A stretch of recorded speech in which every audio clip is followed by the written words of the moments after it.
Bonjour à tous. Bonjour. Bonjour à tous.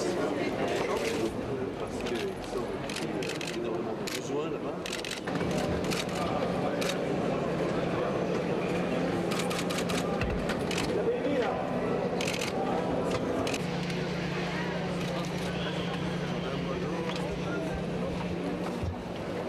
Les enfants là-bas.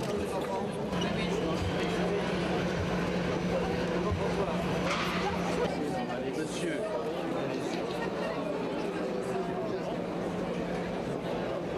Allez. Merci beaucoup. Vous avez sauvé. Merci. Allez.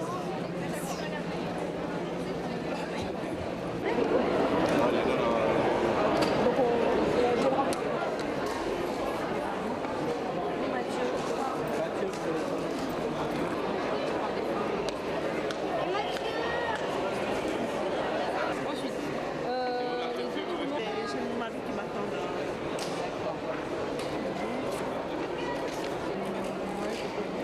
4001. Et on n'entendait que les bruits, mais c'était vraiment des bruits vraiment.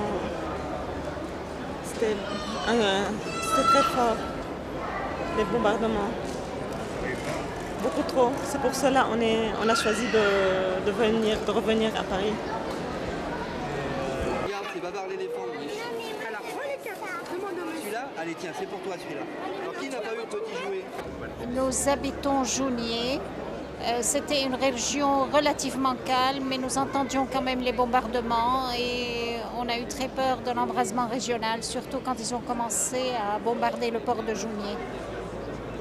Et donc le Liban, malheureusement, est dans un état lamentable. Je pense surtout à ceux qui sont restés et à leur avenir et je souhaite un jour retourner dans d'autres conditions.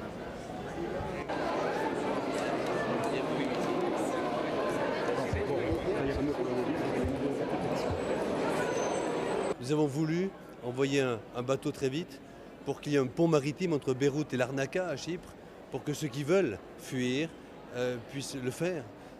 Donc ce n'est pas l'organisation d'une évacuation, parce que le Liban, nous y tenons beaucoup, mais tout simplement parce qu'il y a des bombardements et parce qu'il y a des gens, vous les voyez ici, qui sont dans un état psychologique difficile. Il faut une trêve humanitaire. Maintenant, nous appelons à cette trêve humanitaire.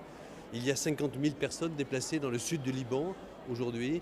Il faut que nous soyons au rendez-vous de cette aide humanitaire, en tout cas la France et l'Union européenne ont décidé d'être à ce rendez-vous. Ce côté-là.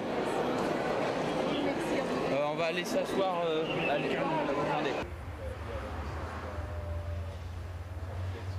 So we spent the days locked at home, listening to the bombs, watching the bombs, and nobody was leaving unless you had to. I had to leave at one point to get groceries, to have provisions for the bunker, but otherwise everyone was just on the phone all the time, checking on all their loved ones, friends and family. And Kutsi, Renee Kutsi. Yeah.